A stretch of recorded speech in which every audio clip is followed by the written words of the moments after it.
Assalamualaikum warahmatullahi wabarakatuh. Alhamdulillah wa syukrulillah wassalatu wassalamu ala rasulillah wa ala alihi wa sahbihi wa mawalah.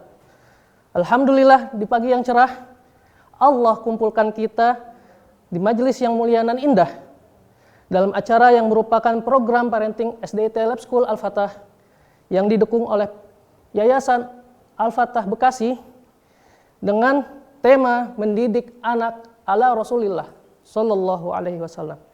Dengan pembicara Ustadz yang selalu sumringah, tokoh yang sudah tidak asing lagi di dunia dakwah, yaitu dialah Ustadz Salim Al-Fillah, hafizahullah ta'ala.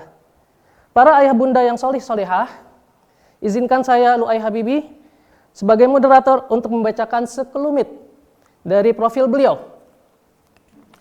Beliau bernama lengkap Salim Al-Fillah, yang A-nya mungkin pada penasaran apa kepanjangannya?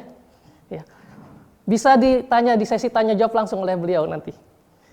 Beliau adalah penulis buku-buku Islami yang produktif asal Jogja.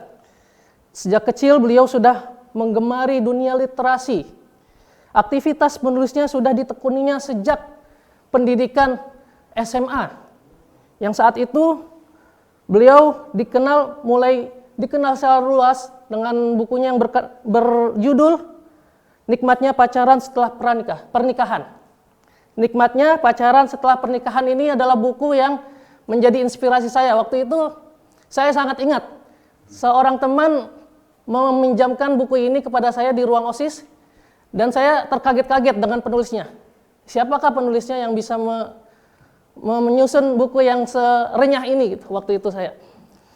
Sangat menikmati membacanya dan ternyata beliau menulisnya ketika masih di SMA, sama seperti saya waktu itu. Ya. Makanya saya sampai sekarang ngefans sama beliau. Alhamdulillah kami dipertemukan di majelis walaupun secara virtual dan tak berpanjang kalam, mungkin langsung saya serahkan kepada Ustadz Salim Al-Fillah. Kepada beliau kami persilahkan, Ustadz. Alhamdulillahi haqqa hamdi, alhamdulillahi hamdan katsiran thayyiban mubarakan fi, nahmaduhu wa nasta'inuhu wa nastaghfiruhu wa nastahdi wa natubu ilaih wa la na'budu illa iyyahu wa natawakkalu alaih. Allahumma fasalli wa sallim wa barik ala sayyidina wa habibina wa syafi'ina wa maulana Muhammad wa ala ali wa ala ashabihi wa dzurriyyatihi wa man sara ala nahji wa sanna bi sunnatihi wa ihtada bi hadihi ila yaumi liqa'i rabbih, amma ba'd. Hadratul afadil, hadratul mukarramin yang kami ta'zimi, segenap pimpinan Al-Falah Lab School yang kami ta'zimi, para asatid, para ustadzat, para guru-guru, para orang tua, wali murid yang kami ta'zimi juga dari Al-Qudwah yang berkenan bersama-sama dengan kita pada kesempatan pagi menjelang siang hari ini.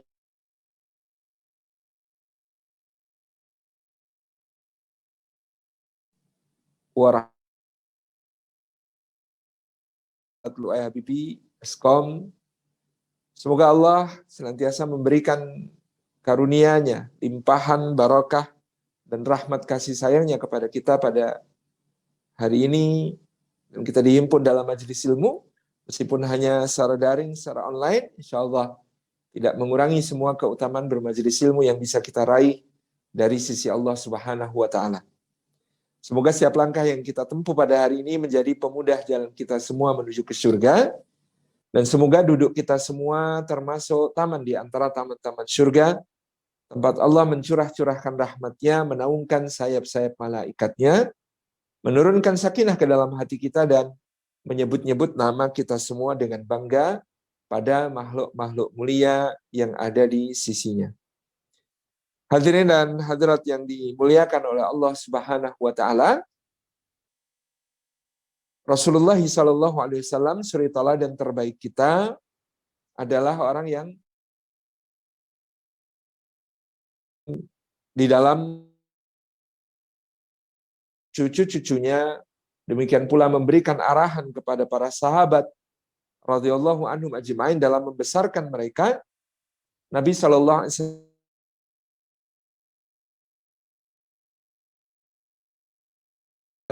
sebagai orang tua, nilai Qur'ani pertama, dasar prinsip pokok dalam kita mendidik anak-anak kita, tanggung jawab. Karena kita memulai dari sesuatu yang Allah Subhanahu wa taala amanatkan kepada kita semua. A'udzubillahi minasyaitonirrajim. Firman Allah, ya ayyuhalladzina amanu qu anfusakum wa ahlikum nara. Quduhan nasu wal hijarah 'alaiha malaikatun ghiladun shidad la ya'sunallaha ma amarahum wa yaf'aluna ma yu'marun. Shadaqallahul azim. Firman Allah Subhanahu wa taala, wahai orang-orang yang beriman, jagalah dirimu dan keluargamu dari api neraka yang bahan bakarnya manusia dan batu. Padanya ada malaikat-malaikat yang keras dan bengis yang tidak pernah mendurhakai Allah dalam apa-apa yang diperintahkan kepada mereka dan senantiasa melaksanakan segala sesuatu yang dititahkan oleh Allah untuk mereka. Di dalam ayat ini Allah memanggil hamba-hambanya yang beriman, hamba-hamba yang dicintainya, dengan memberikan amanat kepada mereka, ku anfusakum wa ahlikum nar. Jagalah dirimu dan keluargamu dari api neraka. Bapak Ibu perhatikan, menjaga diri dan keluarga kita dari api neraka itu tugas yang lebih berat daripada bahkan ketika Allah mengatakan misalnya, adkhilu anfusakum wa ahlikum al-jannah. Masukkan dirimu dan keluargamu ke dalam surga. Kenapa menjaga dari api neraka itu lebih berat daripada masukkan ke dalam surga? Karena secara bahasa, Apa itu? Ya Allah.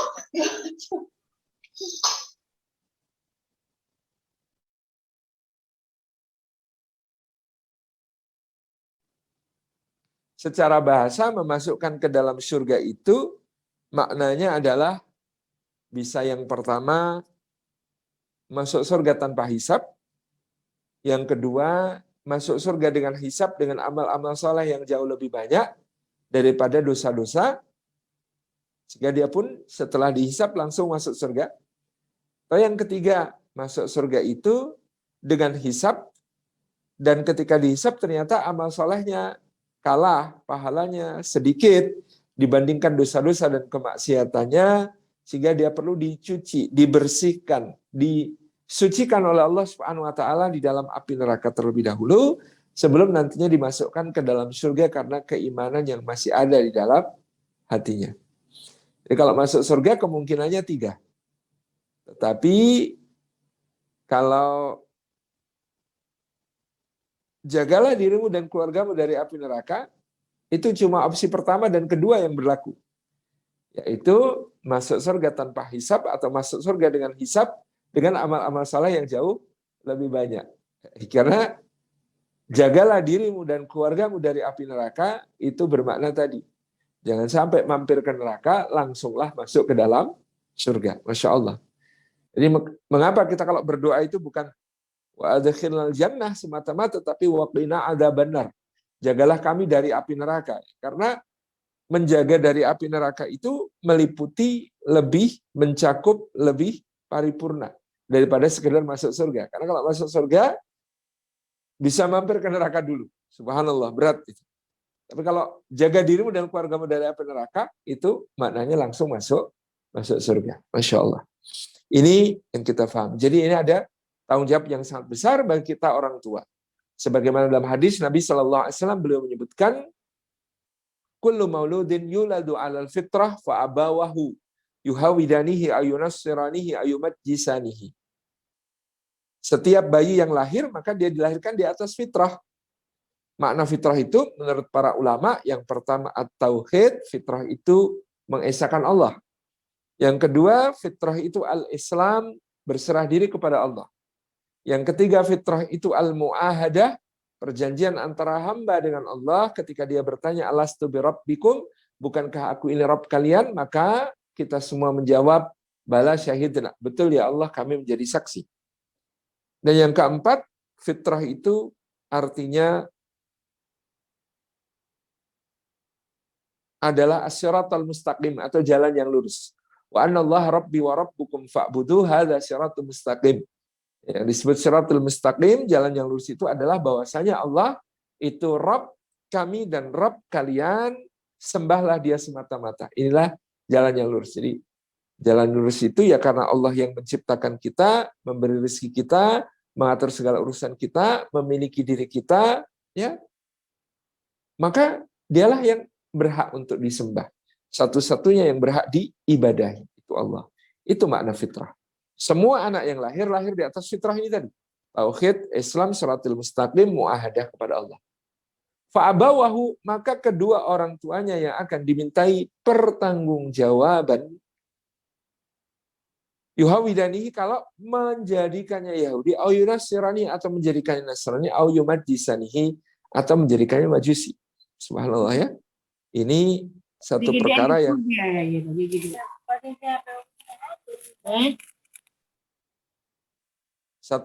perkara yang kemudian menjadi tanggung jawab yang sangat berat bagi orang tua. Makanya dalam hadis ini tidak ada kata isallimanihi. Tidak ada kata-kata menjadikannya Islam, karena Islam itu fitrah, sama gitu ya. Kullu mauludin yuladu al fitrah, kullu mauludin yuladu alal Islam. Semuanya dilahirkan di atas Islam. Tapi orang tuanya berkewajiban untuk menjaga dia di atas fitrah. Menjaga anak-anak ini senantiasa di atas at-tauhid, di atas al-Islam, di atas muahadah, di atas siratil mustaqim, sesuai dengan yang diamanatkan oleh Allah. Pada satu ketika, ada seorang yang mengadukan anaknya yang durhaka kepada Amirul Mukminin Sayyidina Umar bin Khattab radhiyallahu anhu. Kemudian dia bercerita tentang kedurhakaan anaknya. Lalu anaknya ini pun dipanggil oleh Nabi Shallallahu Alaihi Wasallam dan ditanya, kenapa engkau berperilaku demikian kepada ayahmu, berperilaku durhaka kepada ayahmu, padahal dia adalah ayahmu. Anak itu menjawab, ya Rasulullah, izinkan saya bertanya. Maaf ya Amirul Mukminin, izinkan saya bertanya, apakah ada haknya anak atas orang tua? Ada kewajibannya orang tua atas anak sebelum anak nanti wajib berbakti kepada orang tua? Kata Nabi Shallallahu Alaihi Wasallam, betul. Seorang bapak berkewajiban untuk yang pertama memilihkan ibu yang salihah untuk anak-anaknya, dan berkewajiban untuk memberikan nama yang baik sebagai doa untuk anaknya, dan berkewajiban mendidikkan adab-adab Islam kepada anaknya supaya dia siap untuk menjadi lelaki muslim paripurna ketika sampai baliknya, sampai akil baliknya, sampai mukallafnya, sampai masa taklifnya.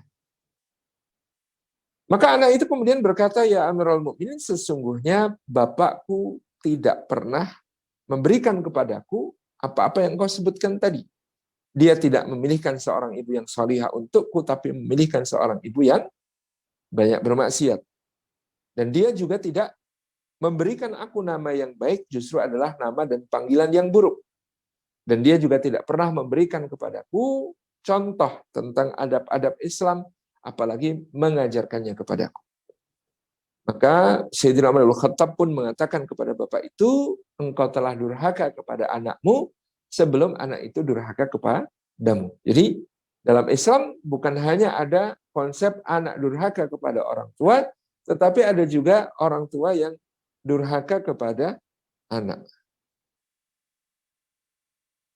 Ini yang kemudian menjadi sebuah penyadaran bagi kita tentang betapa besarnya tanggung jawab kita sebagai orang tua kepada anak-anak kita. Nah, ketika kita menyadari tanggung jawab yang besar, maka tidak bisa tidak yang kita lakukan adalah memohon pertolongan Allah.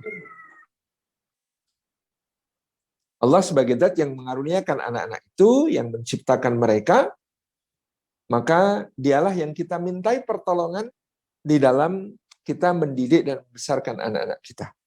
Dia yang akan meminta pertanggungjawaban kita tentang anak-anak itu, tapi kepadanya pula kita meminta pertolongan untuk bagaimana kita bisa memberikan takdib, pendidikan yang paling baik kepada anak-anak tersebut.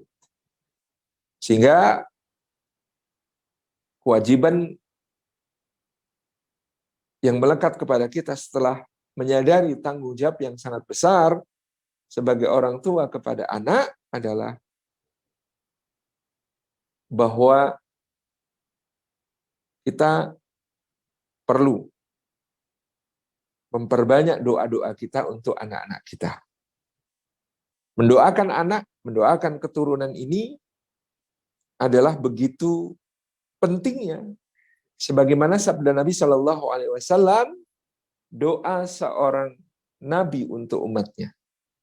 Jadi doanya orang tua untuk anaknya itu seperti doa seorang nabi untuk umatnya. Artinya dia sangat diperhatikan oleh Allah Subhanahu wa taala. Doa seorang orang tua kepada anaknya sama dengan doa seorang nabi untuk umatnya di sisi Allah Subhanahu wa taala. Nah, dalam Al-Qur'an misalnya kita menemukan contoh-contoh bagaimana orang-orang mulia mendoakan anak-anak mereka. Sebagaimana doa yang umum juga diajarkan oleh orang-orang yang disebut oleh Allah sebagai ibadur rahman, hamba-hamba Allah yang maha pengasih. Di dalam Suratul Furqan ketika mensifati hamba-hamba Allah yang maha pengasih, ibadur rahman, maka Allah Subhanahu wa taala menyatakan di antara sifat mereka adalah mendoakan keluarga mereka, pasangan dan anak keturunan mereka dengan doa yang sangat indah, Rabbana hab lana min azwajina wa dzurriyyatina qurrata a'yuni waj'alna lil muttaqina imama. Doa Rabb kami, anugerahkanlah untuk kami pasangan dan anak keturunan kami semuanya menjadi qurratu a'yun, menjadi penyejuk mata bagi kami, dan jadikanlah kami sebagai imamnya orang-orang yang bertakwa.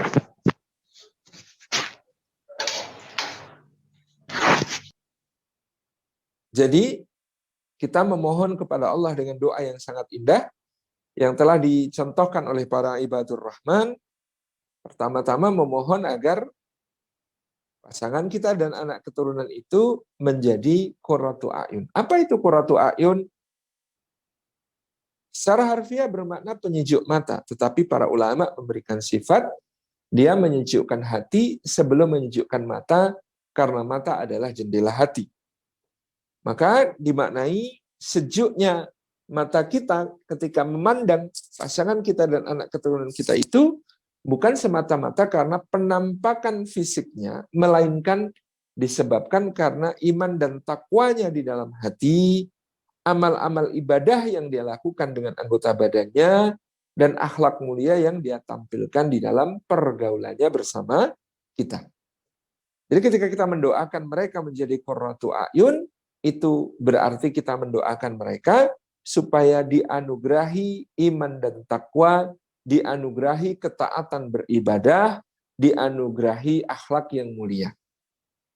Jadi ketika anggota keluarga saling mendoakan, ya, suami berdoa dengan Rabbana hablana, istri berdoa dengan Rabbana hablana, maka mereka saling satu sama lain dijadikan oleh Allah Subhanahu wa taala penyejuk mata. Demikian pula pada anak-anak mereka menjadi penyejuk mata.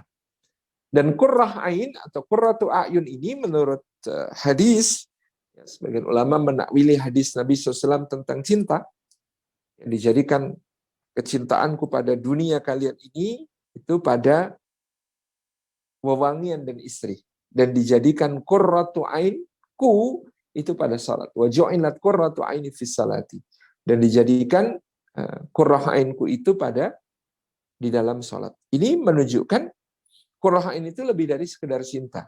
Jadi ketika kita berdoa dengan doa Rabbana hablana min azwajina wa dzurriyyatina qurrata a'yun waj'alna lil muttaqina imama, ini yang pertama-tama kita memohon agar Allah menjadikan keluarga kita, istri dan anak keturunan kita itu menjadi lebih dari sekedar cinta. Tapi sesuatu yang begitu bermakna, begitu berharga, karena kita ingin bersama-sama dengan mereka untuk menggapai surga Allah SWT. Family goals-nya adalah jannatu adni yadkhulunaha ma'aman salaha min abaihim wa azwajihim wa abnaihim. Orang-orang yang ya, akan masuk surga bersama kita. Surga Aden yang mereka masuki bersama orang-orang yang beramal saleh, dari bapak-bapak mereka, orang tua mereka, maupun pasangan-pasangan mereka, maupun anak keturunan mereka. Semuanya. Sebagaimana diterangkan dalam hadis, ada seorang yang telah masuk surga, dia bertanya, di manakah ya Allah, bapakku, ibuku, istriku, anakku? Maka dijawab tentu,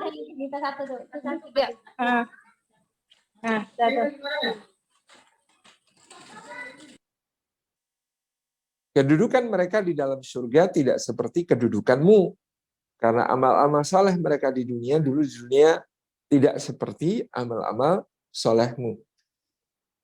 Tetapi orang ini kemudian berkata kepada Rabbnya Jalla Jalaluhu, ya Allah, tapi dulu di dunia aku ketika beramal, aku niatkan bukan hanya untuk diriku pribadi, tetapi aku niatkan juga untuk bapakku, ibuku, untuk pasanganku, untuk anak keturunanku. Maka, ya Allah, jadikanlah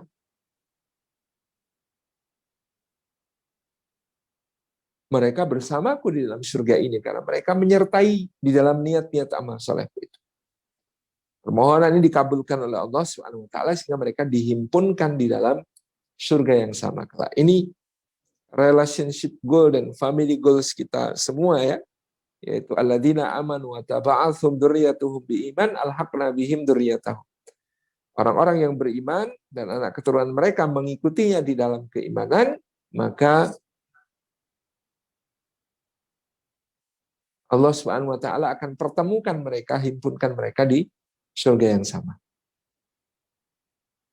Wa ja'alna lil muttaqina imama, dalam doa tadi kita juga memohon kepada Allah agar dikaruniai ketakwaan. Bukan sekedar menjadi orang bertakwa, tetapi menjadi imamnya orang bertakwa. Masya Allah, dahsyat sekali. Biasanya kalau berdoa kita ini diajarkan oleh Quran maupun hadis dari Nabi SAW, doa itu sigatnya tawadhu. Sigatnya merendahkan diri sehingga kemudian kita hanya meminta dijadikan termasuk orang-orang dengan predikat tertentu.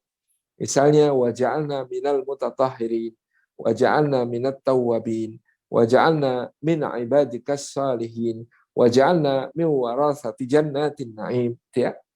Ini doa-doa yang kemudian bentuknya tawadhu karena kita meminta kepada Allah, ya Allah jadikan aku termasuk di antara orang-orang yang mensucikan diri, termasuk di antara orang-orang yang bertakwa, termasuk di antara hamba-hambamu yang saleh, termasuk di antara pewaris surga naim. Kita minta kepada Allah supaya termasuk di antara banyak orang yang memenuhi syaratnya.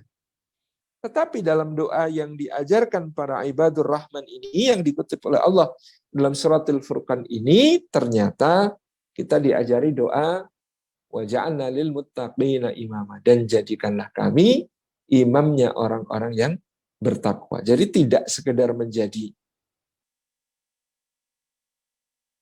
orang bertakwa, tidak wa ja'alna minal muttaqin, tapi menjadi imamnya orang-orang bertakwa. Masya Allah ya.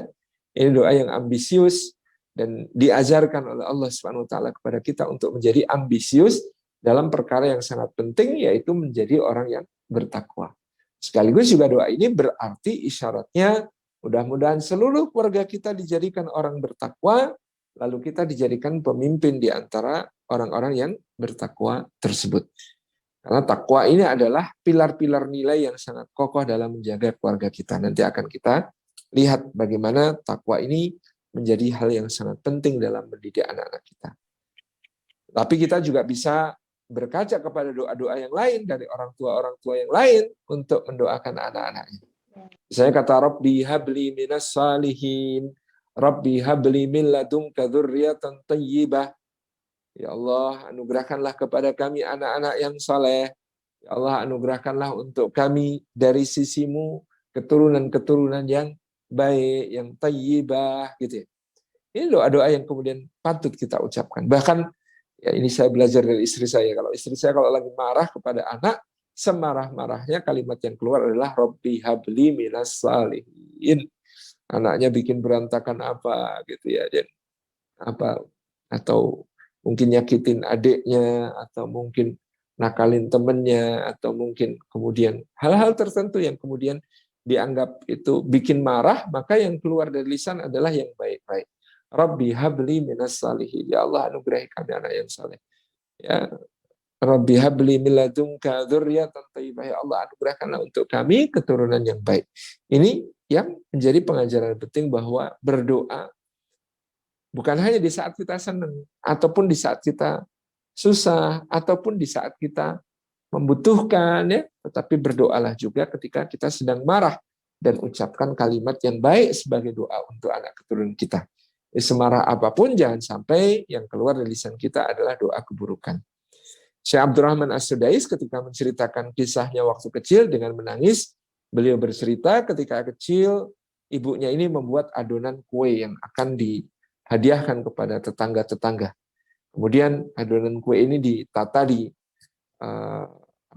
ruang keluarga, ya, kalau di Arab kan ya ruangan di dalam rumah banyak yang polos, tidak banyak mebel perabotan pada zaman itu, ya ditata berbagai adonan di loyang-loyang yang siap dipanggang ini. Kemudian Syekh Sudes kecil ini ngambil ember diisi pasir. Kemudian ember yang berisi pasir itu dia bawa ke tempat di mana adonan-adonan itu sudah dijejer rapi ya di situ. Kemudian dia tuangkan satu demi satu, dituangi pasir gitu ya, adonan-adonan kue yang sedang dibuat ibunya. Maka yang luar biasa ketika ibunya melihat hal tersebut, dia tidak marah, ya mungkin marah, mungkin jengkel dalam hati, tapi dia tahan kalimat yang keluar dari lisannya adalah, ya Allah, jadikanlah anakku ini imam Masjidil Haram, gitu ya. Ya Allah, jadikanlah anakku ini imam Masjidil Haram. Ya, ini menunjukkan ya bahwa segenting apapun keadaan, separah apapun kemarahan, upayakan yang keluar dari lisan kita adalah sesuatu yang baik untuk anak-anak kita, apalagi ibu ya, karena doa ibu mustajabah di sisi Allah Subhanahu wa taala, karena kalimat-kalimat ibu menjadi doa untuk anak-anaknya, doa-doa yang kemudian dikabulkan oleh Allah Subhanahu wa taala. Jadi kita penting untuk menjaga lisan kita di saat marah, dan yang keluar itu kalau bisa adalah doa-doa yang baik kepada anak-anak kita. Nah, hadirin-hadirat yang dimuliakan oleh Allah Subhanahu wa taala, di sini pentingnya kita mendoakan mereka. Kalau Nabi Ibrahim alaihissalam mendoakan anak-anaknya, di antaranya ketika beliau mengatakan, Rabbana inni askantu min dzurriyyati biwadin ghairi dzi zar'in 'inda baitikal muharram Rabbana liyuqimus shalah faj'al af'idatan minan nasi tahwi ilaihim warzuqhum minas tsamarati la'allahum yashkurun. Shadaqallahul adzim. Kata Nabi Ibrahim, dia berdoa kepada Allah meninggalkan Hajar dan putranya Ismail di lembah yang kering, tandus, gersang, tidak ada tumbuhan yang mau hidup, ya. Tidak ada sumber air yang bisa menjadi penopang kehidupan, tidak ada hewan-hewan yang tinggal di situ. Sebuah lembah yang kosong, yang terdiri dari batu-batu besar, yang panasnya sangat terik, yang pasirnya terasa membakar, gitu ya. Apa yang kemudian bisa diharapkan dari tempat seperti itu? Tapi karena itu adalah perintah Allah, maka dia Ibrahim alaihissalam mengatakan, Rabbana, duhai Rabb kami, ini sesungguhnya aku menempatkan min dzurriyyati di antara anak keturunanku, biwadin dengan satu lembah, ghairi dzi zar'in, yang tidak bertanaman, inda baitikal muharram, di sisi rumahmu yang mulia. Rabbana liyuqimus shalah, doa Rabb kami supaya mereka menegakkan salat. Faj'al af'idatan minan nasi tahwi ilaihim, maka jadikanlah hati sebagian manusia cenderung mencintai mereka, merunduk untuk menyayangi mereka. Dan karuniakanlah mereka rizki dari buah-buahan, mudah-mudahan mereka bersyukur. Nah, kalau dulu guru kami ya menyampaikan bahwa doanya Nabi Ibrahim ini sekaligus adalah sebuah konsep pendidikan. Doa Rabb kami, sesungguhnya aku menempatkan sebagian di antara keturunanku di lembah yang tidak bertanaman.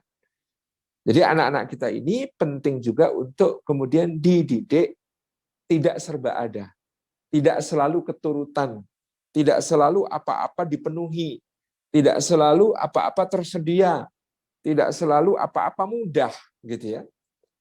Maka disebut biwadin ghairi dzi zar'in, di lembah yang tidak bertanaman. Kata orang Jawa ada konsep ya prihatin dalam mendidik anak itu. Kalau kita melihat kupu-kupu yang akan keluar dari kepompongnya, ya. Kupu-kupu yang keluar dari kepompongnya itu kasihan sekali.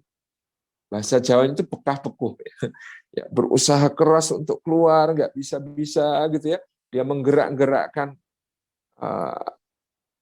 badannya untuk merobek selaput dari kepompong yang menyelubunginya itu susah sekali.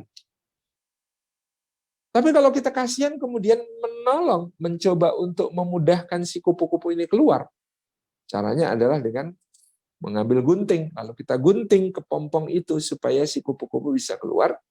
Sebenarnya yang kita lakukan bukan menolong, tetapi mencelakakan. Karena apa? Karena untuk terbang, kupu-kupu memerlukan sayap yang kokoh. Kuatnya sayap didapat melalui latihan. Latihannya itu adalah ketika dia keluar dari cangkang kepompongnya itu, merobeknya dengan ya usaha yang keras. Disitulah dia mendapatkan sayap yang kokoh untuk terbang.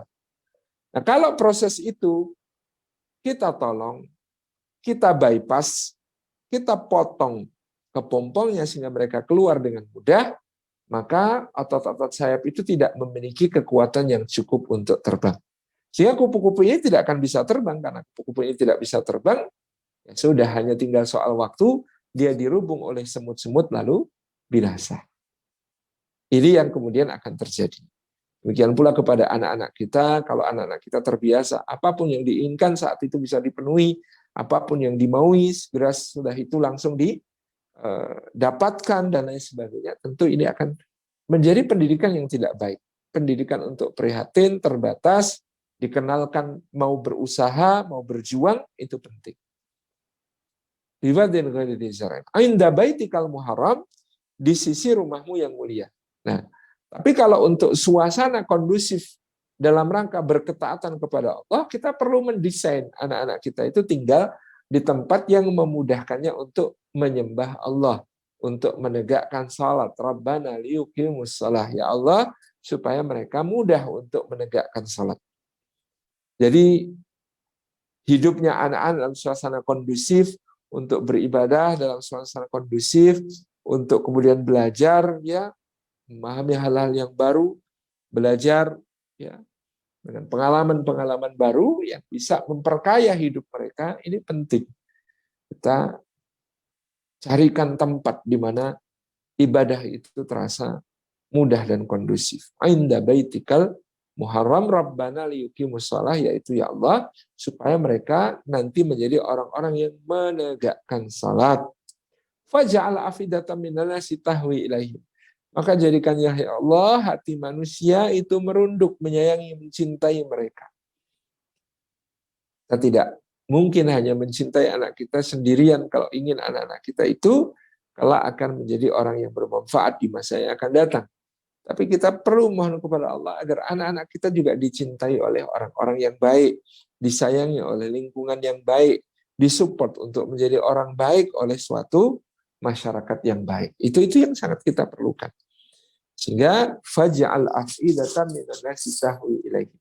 Ya Allah, jadikan sebagian di antara manusia itu hatinya merunduk, sayang, cinta kepada mereka, kepada anak-anak kami ini. Warzuqhum minas samarat, dan anugerahkanlah untuk mereka buah-buahan, gitu ya. Ya, jadi ternyata seprihatin apapun soal gizi itu dipenuhi. Ya, buah-buahan, makanan yang baik, yang halal, yang thayyib dijadikan prioritas. Warzuqhum minas samarat la'allahum yashkurun, dengan maksud mudah-mudahan mereka mau bersyukur kepada Allah. Kalau istilahnya Gus Baha, kalau anak minta sesuatu kepada orang tua dan sesuatu itu mengantarkan kepada kebaikan, dia positif, dia baik, sebaiknya orang tua memprioritaskan, memberikan anggaran-anggaran untuk bisa dalam tanda kutip ya memfasilitasi, memanjakan anak dalam perkara yang dia senangi dan punya dampak positif itu. Agar apa? Agar panutannya anak itu orang tuanya sendiri. Jangan sampai anak memiliki panutan-panutan yang justru mengajarkan keburukan-keburukan kepada mereka.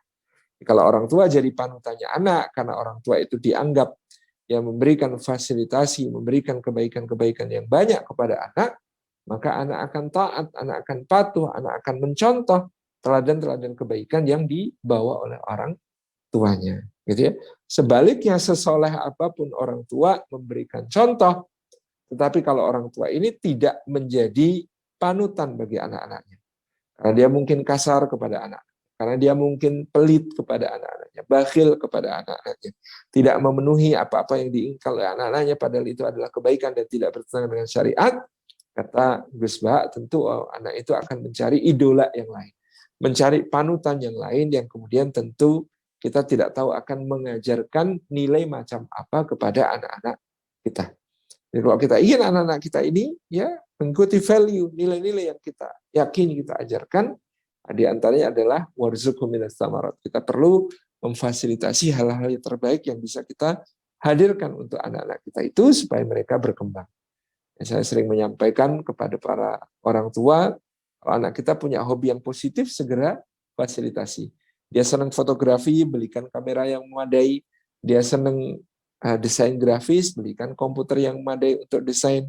Ya, dia senang berkuda, ya carikan pelatih yang baik dan tempat untuk berlatihnya.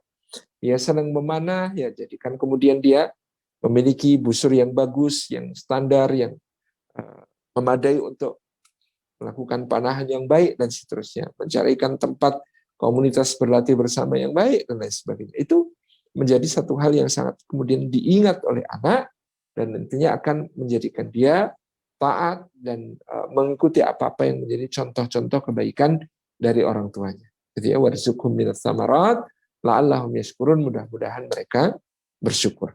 Ini tentang doa-doa yang selayaknya kita panjatkan kepada Allah Subhanahu wa taala di berbagai keadaan ya agar kemudian kita ditolong oleh Allah dalam mendidik anak-anak kita tersebut.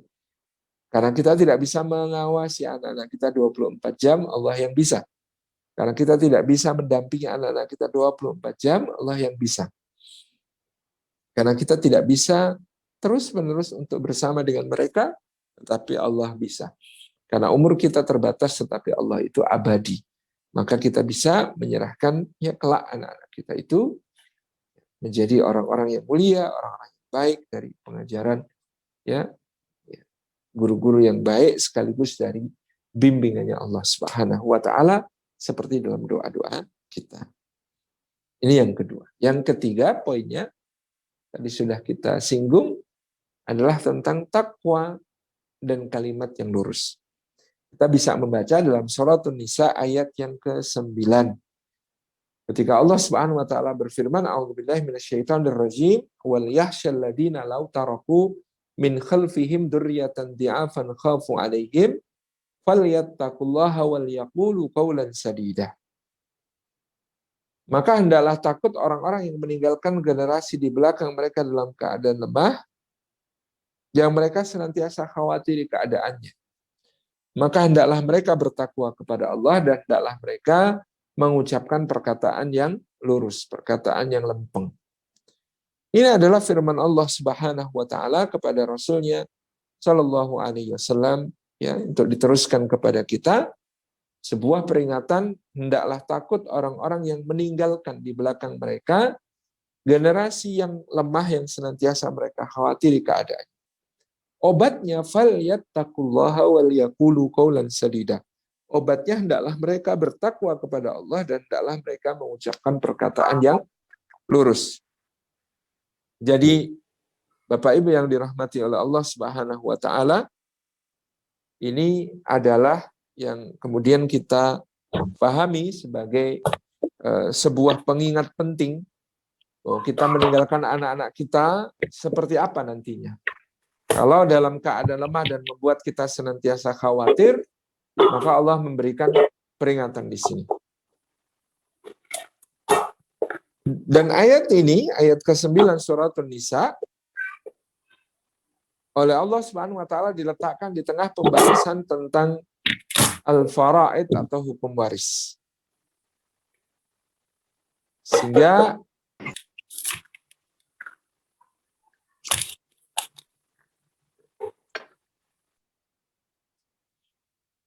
kita harus memahaminya dalam konteks tersebut, seakan-akan Allah hendak mengatakan berapapun banyaknya harta yang kamu tinggalkan untuk anakmu kelak, itu tidak akan bisa menjaminnya untuk menjadi generasi yang kokoh dan kuat.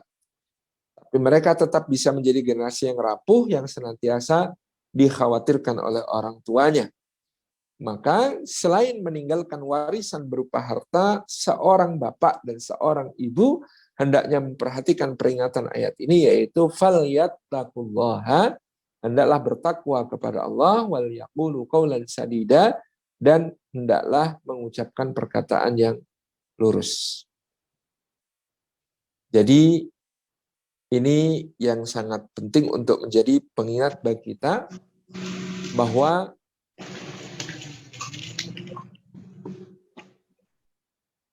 poin takwa tadi yang setelah kita sampaikan di awal dalam doa waja'alna lil muttaqina imama, ada poin takwa yang kita fahami, menjalankan perintah Allah, menjauhi larangannya.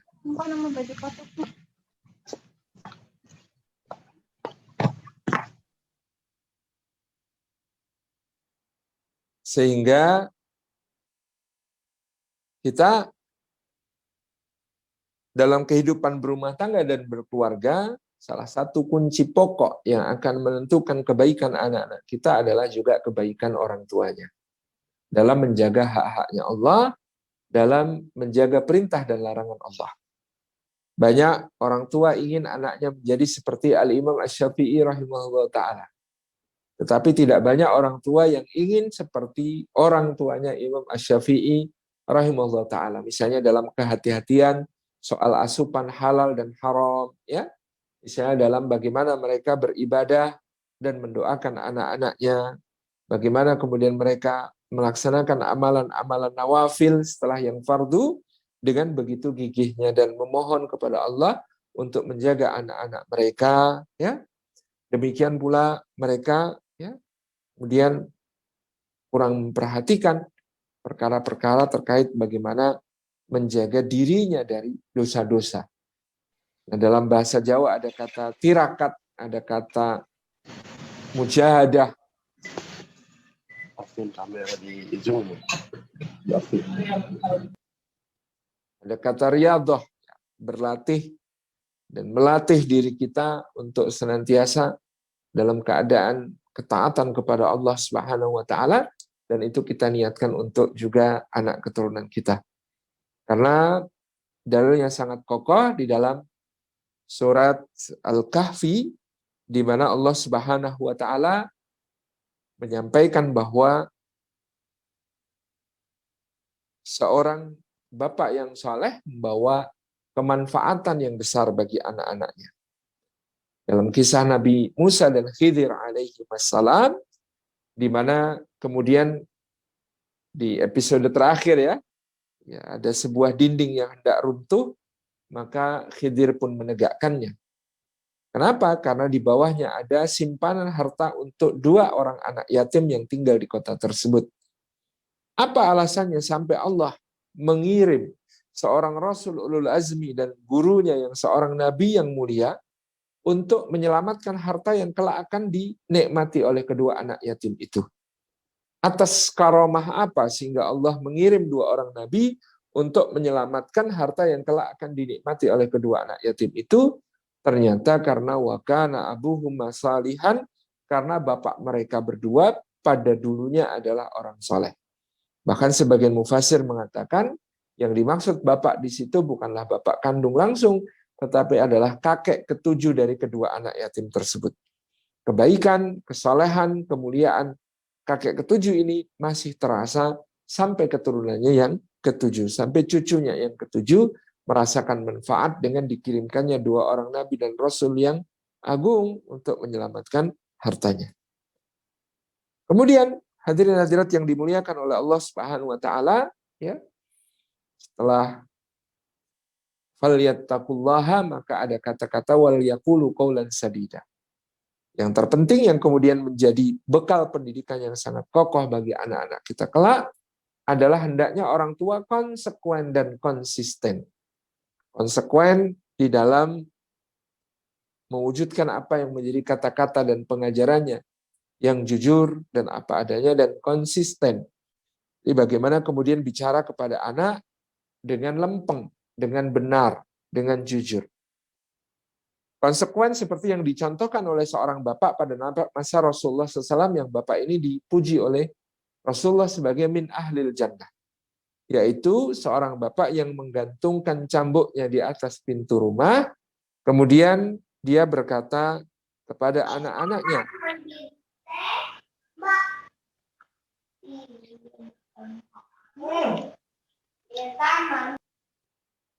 wahai anak-anakku sekalian, jika kalian mendapati bapak kalian ini melanggar apa yang dilarang oleh Allah Subhanahu wa taala, maka masing-masing kalian punya hak untuk mencambuk bapak kalian ini dengan cambuk ini. Adapun jika bapak kalian ini juga mendapati salah seorang di antara kalian melanggar apa yang dilarang Allah, maka bapaklah yang akan mencambuk kalian dengan satu cambukan ini. Dan itu dilaksanakan secara konsekuen. Artinya bapak melanggar pun dapat konsekuensi, si anak apalagi. Gitu ya. Itu yang kemudian kadang-kadang kita sebagai orang tua ngeles kalau salah, ngeles kalau kemudian kita ditegur oleh anak dan lain sebagainya. Kalimat-kalimat ngeles ini yang akan menjadikan anak-anak kita tidak kokoh di atas kebaikan, tetapi rapuh dan mengira semua hal itu bisa diatur sesuai dengan kepentingan. Ya, tujuan menghalalkan cara dan lain sebagainya. Konsisten artinya bagaimana kemudian kita mengucapkan ya, kalimat yang lurus, yang terus-menerus bisa menjadi satu panduan bagi anak-anak kita. Dan termasuk diantaranya adalah memberikan teladan yang baik. Karena anak-anak kita ini ketika mereka sudah melihat dengan matanya jelas, lebih percaya apa yang dilihat daripada apa yang didengar. Dan ukuran mereka sederhana. Karena ayahku orang baik, maka apapun yang dilakukan ayahku pasti baik. Apa yang tidak dilakukan oleh ayahku tentu tidak baik. Demikian pula oleh ibuku. Maka dia mengukur apa yang dia lihat, bukan apa yang dia dengar. Nak, baca Quran dong, nak. Enggak, kenapa kok enggak mau baca Quran? Baca Quran itu tidak baik. Loh, apa buktinya kok baca Quran kok kamu bilang tidak baik? Karena ayahku tidak pernah. Ya. Karena ayahku orang baik, ayahku tidak pernah baca Quran, maka baca Quran itu tidak baik. Itu dalam pemikiran sederhana anak begitu. Nak, jangan ambil barang pakai kaki dong, nak. Enggak sopan. Oh, sopan. Kenapa kok sopan? Karena bundaku sering. Jadi, apa yang menjadi ukurannya adalah apa yang dilakukan oleh orang tuanya. Meskipun mengambil barang dengan kaki itu tidak baik, kata kita, tapi kalau dia melihat contoh setiap hari itu yang dilakukan oleh misalnya ibunya atau pembantu di rumah, begitu, maka dia akan lebih percaya apa yang dia lihat, bahwa ya, mengambil dengan cara seperti itu. Itulah yang baik, gitu ya, karena dilakukan oleh orang yang baik, diantaranya adalah bundanya. Contohnya seperti itu. Jadi ada konsekuen, ada konsisten, dan bagaimana kita tadi selalu mencoba untuk mengungkapkan yang baik.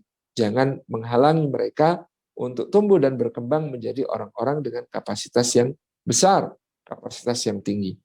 Kenapa orang Indonesia susah sekali menemukan 11 orang untuk bermain sepak bola di level Piala Dunia, padahal penduduknya 270 juta.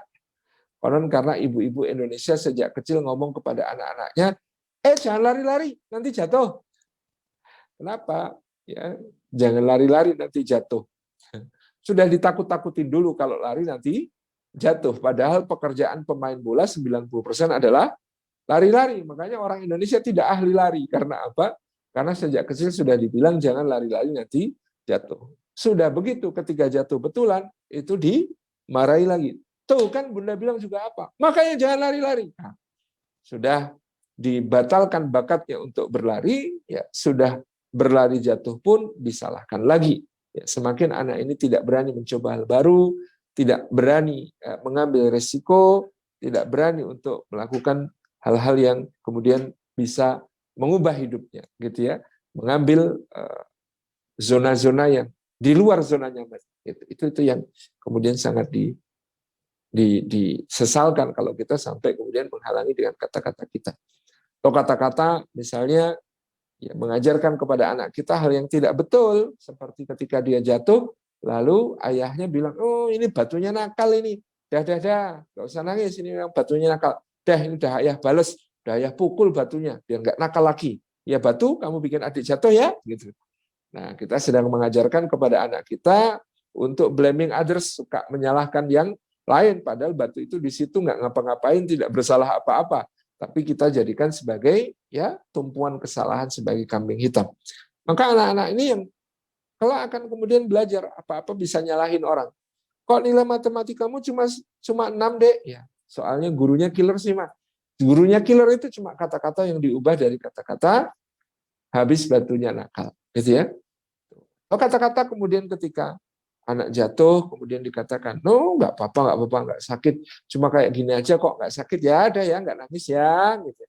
Padahal mungkin dia merasakan sakit betulan. Ya, kita sedang mengajarnya untuk tidak peka dengan rasa sakit.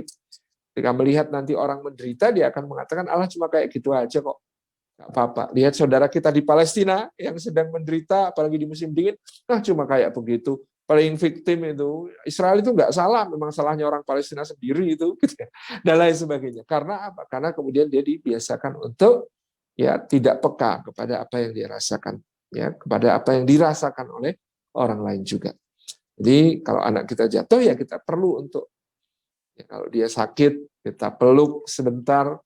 Ya, kemudian ketika dia selesai menangis kita ucapkan selamat nak. Udah berani lari, nah, tadi ada jatuh ya, qadarullah nggak apa-apa. Namanya lari bisa jatuh, yang penting bisa bangun lagi, kemudian bisa lebih hati-hati di waktu yang akan datang. Ini yang kemudian kita sampaikan.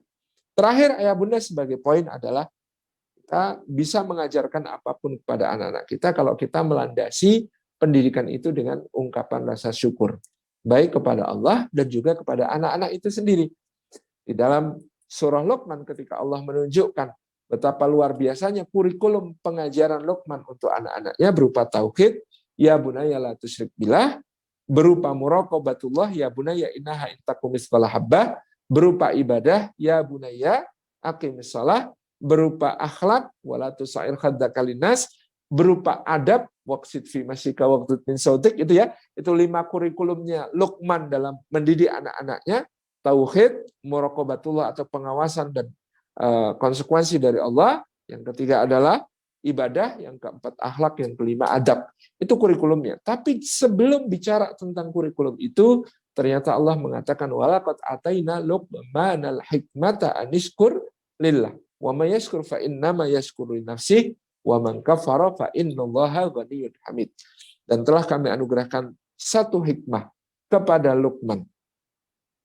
Hikmah yang agung yaitu untuk bersyukur kepada Allah Subhanahu wa taala. Jadi rasa syukur kepada Allah itu adalah satu hikmah yang sangat besar yang diwujudkan ya kalau Rasulullah SAW menunjukkan kepada kita betapa beliau itu kalau sama anak-anak begitu akrabnya, bermain bersama, mencium, memeluk, bercanda, tertawa, anak-anak dibariskan, ya ada Usamah bin Zaid, Hasan, Husain, Abdullah bin Ja'far, Abdullah bin Umar, Abdullah bin Zubair, Abdullah bin Abbas, ya. Kemudian Rasulullah berlari dan berkata kepada anak-anak kecil itu, ayo siapa yang bisa menangkap aku dapat hadiah. Terus semuanya pun berlarian mendapatkan beliau. Ada yang megang kepala, megang tangan, megang kaki, megang dada, megang perut.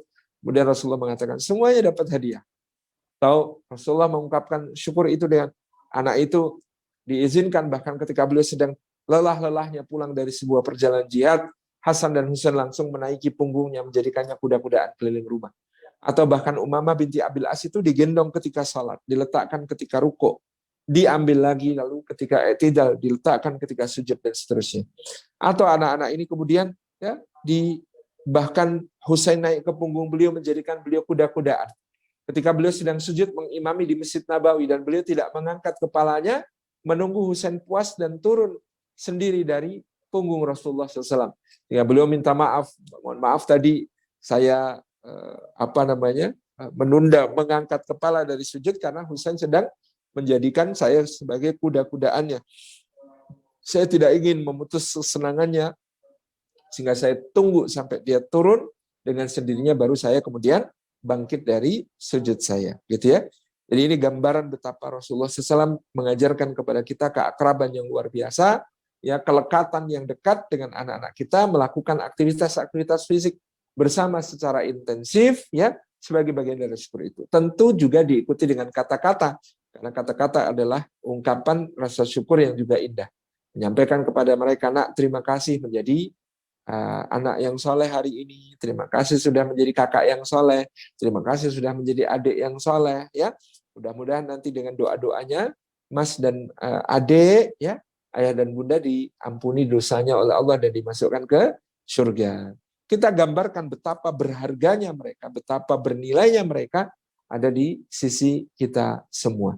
Itu adalah ungkapan syukur yang membuat mereka insya Allah bangga. Juga dalam aktivitas-aktivitas, misalnya ini terakhir sebagai contoh, anak kita makan, selesai makan, usianya mungkin 3-4 tahun, dia bawa piringnya yang kotor itu ke tempat cuci piring. Qadarullah, dalam tengah perjalanan ke tempat cuci piring itu, ke wastafel cuci piring itu, kemudian piringnya ini jatuh, pecah. Apa yang kita kemukakan pertama-tama? Apa yang kita komentari? Apakah kita mengomentari piring yang jatuh, atau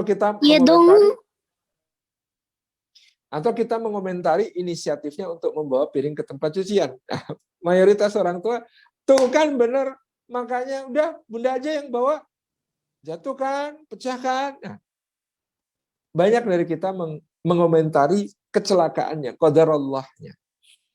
Tapi pada hal yang kemudian kita harus perhatikan sebenarnya adalah ikhtiarnya. Kita bisa mengatakan misalnya kepada dia, Masya Allah, Mas pinter ya, habis makan, terus piringnya dibawa ke tempat cuci piring. Itu keren Mas, namanya bertanggung jawab. Qadarullah ya, pecah ya, jatuh ya, gak apa-apa. Sekarang Mas ambil sapu, yuk kita bersihkan. Nah, dengan kalimat yang semacam ini menunjukkan apresiasi kita, sekaligus menunjukkan dialah aktor utama yang akan kemudian bertanggung jawab, membersihkan. Meskipun nanti kita bantunya lebih banyak, tapi kita katakan, Mas yang bersihkan, bunda yang bantu. Jangan kemudian kita mengatakan, misalnya, udah ada bunda aja yang bersihkan, kamu nggak bisa. Nah, itu jangan. Ya, supaya kemudian dia tertanam ya kemampuan dan percaya dirinya untuk bertanggung jawab atas segala sesuatu. Ini di antara contoh-contohnya. Mudah-mudahan bermanfaat, karena saya sudah diingatkan waktunya habis tadi. Jazakumullah khairan. Wassalamualaikum warahmatullahi wabarakatuh. Waalaikumsalam warahmatullahi wabarakatuh. Jazakallah khairan pada Ustadz. Jadi kita bisa sedikit menyimpulkan ya, kenapa sih timnas Indonesia belum sampai Piala Dunia, Ustadz ya? Karena seringnya orang tua melarang berlari-lari, jangan lari-lari. Padahal 90% aktivitas pemain bola itu adalah berlari. Ya. Mungkin mulai saat ini ayah bunda di rumah bisa mengganti terminologi atau kata-kata kepada anak-anak kita supaya tidak berlari-lari dengan perkataan yang lain. Atau mungkin nanti bisa ditanyakan perkataan apa yang sebenarnya tepat kalau misalnya anak terjatuh. Begitu Ustadz ya. Baik, sebenarnya kita ada sesi pertanyaan karena waktunya sempit. Jadi yang tadi dibilang MC dilakukan secara interaktif, mungkin akan kita bacakan aja ya Ustadz ya lewat chat. Karena sudah sangat banyak pertanyaan yang datang, yang dituliskan di kolom chat. Namun mungkin akan kita pilih 3 pertanyaan yang paling baik dan paling bagus untuk nanti akan diberikan door prize. Baik, pertanyaan pertama Ustadz. Dari Bunda Araria, kelas 3A Lab School. Bagaimana cara mengatasi anak yang suka nangis? Kita ngomong atau kasih perintah dengan bahasa apapun, baik manis atau galak, jika nggak sesuai dengan keinginannya pasti nangis. Kadang dikerjakan pun sepanjang proses pengerjaannya dia menangis tanpa berhenti. Anak kedua dari 4 bersaudara dengan posisi kedua adiknya berjarak masing-masing 1,5 tahun. Apa itu berpengaruh juga? Not di sekolah dia normal-normal saja, nggak ada nangis-nangisnya Ustaz. Seperti itu. Mohon dijawab. Ya, baik. Yang pertama, memang kalau melihat posisi dia, anak kedua itu ada kecenderungan mencari perhatian lebih. Karena memang dulu ketika anak pertama dia dapat full. Ketika anak kedua kan dia harus berbagi dengan kakak ketika menjabat perhatian orang tua. Apalagi ketika kemudian ada adik-adiknya dengan jarak yang dekat. Maka kecenderungannya untuk menangis atau menampilkan satu perilaku yang over, itu bahasa anak gedenya cari perhatian, caper. Tetapi itu wajar dan itu penting untuk menjadi perhatian kita, dan kita perlu memahamkan kepada dia tentang posisinya sebagai seorang adik sekaligus seorang kakak. Kita perlu memberikan perhatian, dan kemudian ketika dia melakukan aktivitas nangis dan sebagainya seperti itu, kita perlu perlahan-lahan meluruskan bahwa dia tidak perlu melakukan hal yang seperti itu untuk mendapat perhatian dari orang tua. Nah, kita perlu besarkan hatinya, kita perlu tuntun dia untuk kemudian semakin mandiri, tetapi penting untuk kemudian memberikan briefing, memberikan penjelasan-penjelasan sebelum kita menegur dengan keras ataupun marah pada kondisi-kondisi tertentu.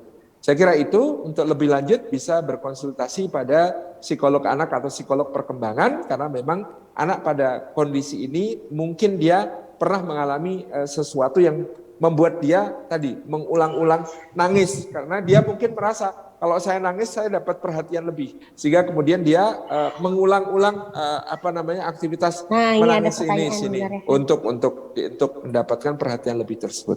Wallahu a'lam bishawab. Masya Allah. Barakallahu fiik, Ustaz. Pertanyaan kedua dari Bunda Gela Widiarti. Assalamualaikum Ustaz, saya mau bertanya, bagaimana cara kita sebagai orang tua untuk memperbaiki kesalahan-kesalahan yang pernah kita lakukan terhadap anak-anak, sehingga memori tidak baik yang pernah terekam dalam ingatan anak dapat diperbaiki? Baik, yang pertama beristighfar kepada Allah dan mohon ampun dan mohon kepada Allah untuk memperbaiki keturunan kita ya. Ada doanya di dalam suratul Ahqaf ya. Doa yang ketika kita sudah masuk ke usia 40 gitu ya. Kan itu memang usia di mana kita mungkin menyesali beberapa pendekatan yang kita lakukan dalam mendidik anak-anak kita. Rabbi auzi'ni an ashkura ni'mataka allati an'amta 'alayya wa 'ala walidayya wa an a'mala shalihan taradahu wa aslih li fi dzurriyyati. Wa aslih li fi dzurriyyati, dan perbaikilah untukku dalam keturunanku, dan ya ini tuh betul ilaika, sungguhnya aku bertobat kepadamu. Ini doa yang bisa kita baca. Kemudian yang kedua, minta maaf kepada anak. Jangan malu, jangan segan untuk minta maaf dan mengakui kesalahan kita kepada anak-anak kita kalau kita memang merasa ada pendekatan-pendekatan yang salah dari yang kita lakukan dalam masa pertumbuhan dan perkembangannya. Yang ketiga, berkomitmen bersama-sama dengan anak untuk sama-sama memperbaiki apa-apa yang menjadi kesalahan masa lalu. Tentu juga dengan memberikan teladan-teladan yang baik dan juga memberikan tadi fasilitasi pada hal-hal yang positif kepada anak, ya. Kemudian juga banyak mendengar dari anak, ya. Banyak menyimak, ya, tidak kemudian kita justru suka memotong apa yang disampaikan, suka menasihati tanpa diminta, suka memotong pembicaraan, ya, menghakimi, menjudge, ya. Mulailah untuk lebih banyak mendengar, terlibatlah dalam apa yang disukainya. Terlanjur suka drama Korea, ya, tahu-tahu dikit lah tentang drama Korea, ya. Tahu siapa Jungkook BTS, tahu siapa Sim Changmin gitu ya, dan lain sebagainya, supaya kemudian nyambung obrolannya. Lalu tadi fasilitasi hal-hal yang baik dari hobi-hobinya dan hubungkan dia dengan komunitas yang baik, hubungkan dengan teman-teman yang baik. Mungkin ada anaknya teman kita yang bisa dijadikan sebagai sahabat untuk anak kita dan lain sebagainya. Allah a'lam. Masya Allah. Pertanyaan ketiga, Ustaz. Dari Ayah Gunawan. Dalam hal kita mengajak anak untuk sholat berjamaah di masjid, sering berbenturan dengan teman-teman pengurus masjid atau ustadz di masjid tertentu bahwa anak-anak kita belum cukup umur untuk sholat berjamaah. Misalnya masih 6 tahun. Sedangkan kita harus membiasakan anak-anak kita untuk sholat berjamaah dan mencintai masjid. Mohon pencerahannya, Ustadz. Baik, kalau kami di Jogokarian yang kami lakukan adalah menyediakan ruangan khusus untuk anak-anak ikut sholat berjamaah di masjid. Tentu ini adalah kompromi antara takmir dengan para jamaah. Jadi kalau dia memang membawa anak-anak, dia tidak mengikuti sholat berjamaah di ruang utama yang dimungkinkan anak-anak itu bisa mengganggu yang lain. Tapi orang tua yang membawa anaknya bisa bergabung ke shaf anak-anak di serambi khusus anak-anak. Kalau kami sekarang tempatkan di lantai 2 gitu ya. Jadi untuk ruang sholat anak-anak itu kita pisah, tapi sholatnya masih nyambung. Artinya dia mengikuti sholat bersama dengan yang lain, tapi dia di ruangan yang terpisah. Dan anak-anak sholatnya di situ, orang tua yang membawa anak-anak untuk membiasakannya nyaman ke masjid itu kalau sholat juga membawa anak-anaknya ke tempat sholat bersama anak-anak itu dan dia ada di situ. Jadi dia tidak mengikuti sholat berjamaah di shaf utama di ruang utama. Jadi ini kompromi yang bisa kita lakukan supaya semuanya bisa kita penuhi. Yang sepuh-sepuh, yang tua-tua tidak merasa terganggu dengan kehadiran anak-anak. Tapi yang keluarga-keluarga muda juga bisa membiasakan anak-anaknya supaya kemudian senang ke masjid. Demikian Allah. Masya Allah. Ya, masih ada pertanyaannya lagi, Ustaz. Dari Bunda Akil. Saya mau tanya, jika anak sudah mulai berbohong dan dari pengakuannya, ucapan berbohong tersebut karena disuruh oleh temannya untuk berbohong. Apa yang harus dilakukan orang tua? Semisal dengan memberi hukuman kepada anak, apakah akan membuat jera anak akibat berbohong tadi? Terima kasih. Satu, baik Ayah Bunda. Yang pertama, sampaikan bahwa kita lebih menghargai kejujuran. Meskipun dia salah, tapi kalau dia jujur, maka akan ada hal yang dia dapat dari kejujurannya itu. Kita beri hadiah apresiasi atas kejujurannya, meskipun mungkin kita berikan sanksi misalnya atas pelanggarannya. Kita lakukan itu. Tapi kalau kemudian dia bohong, maka kita kemudian memberikan hukuman yang lebih keras dan teguran yang lebih keras atau marah yang lebih serius. Tentu dengan catatan kita sudah menjelaskan kenapa bohong itu tidak boleh, apa keburukannya berbohong, apa kejelekannya berdusta. Itu sudah kita sampaikan kepadanya terlebih dahulu. Nah, setiap kali anak-anak kita bermain dengan teman, itu perlu kita briefing. Nah, nanti kalau main sama teman, apa yang boleh, apa yang tidak boleh, apa yang baik, apa yang buruk, itu kita briefing. Apa yang benar, apa yang salah. Supaya nanti ketika dia berinteraksi dengan teman-temannya, dia punya standar nilai. Meskipun nanti dia terikut, tapi nanti kemudian kita melakukan evaluasi. Misalnya ketika pulang, tadi main apa aja sama teman-teman, diajarin apa sama teman-teman, dikasih tahu apa sama teman-teman, supaya kita bisa langsung menetralisir pengaruh-pengaruh buruknya. Demikian Allah Al-Masrab. Baik.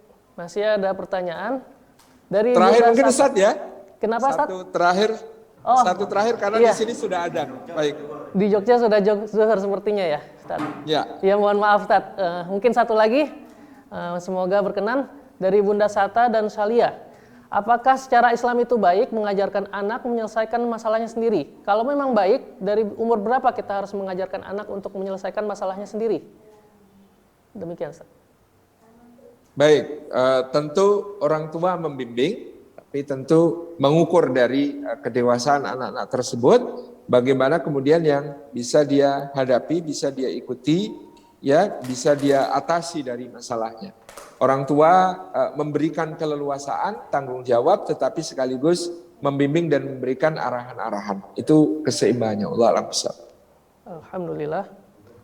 Jazakumullah khairan kepada Ustadz yang sudah menyampaikan materi dan menjawab pertanyaan-pertanyaan tadi.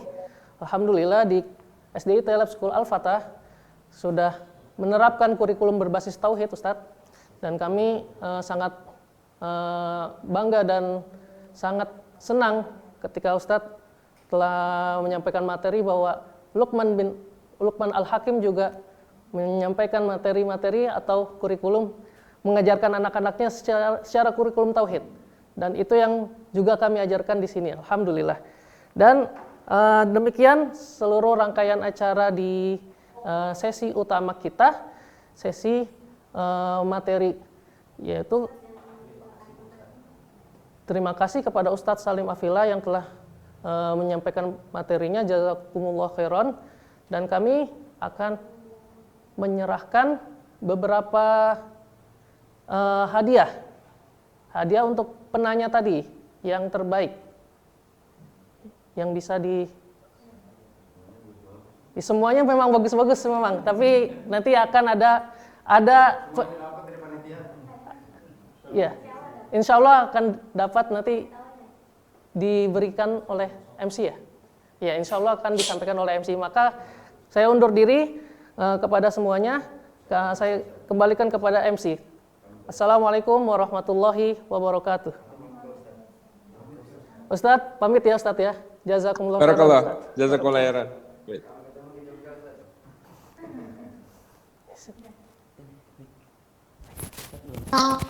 Ngapain lagi?